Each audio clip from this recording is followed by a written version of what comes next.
Operazione della Guardia di Finanza di Este per frode nel settore del commercio di autovetture di lusso usate.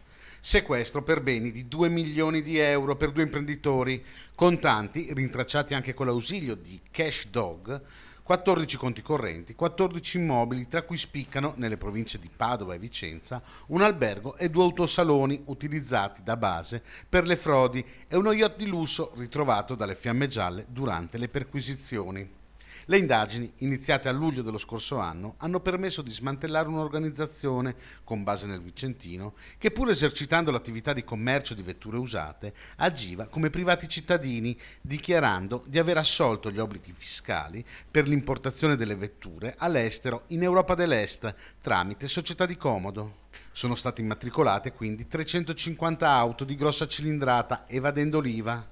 Questa operazione permetteva di praticare prezzi concorrenziali, tanto da fatturare in soli 2 anni più di 13 milioni di euro. Sono inoltre in corso ulteriori accertamenti su 344 persone, ovvero gli acquirenti finali delle autovetture.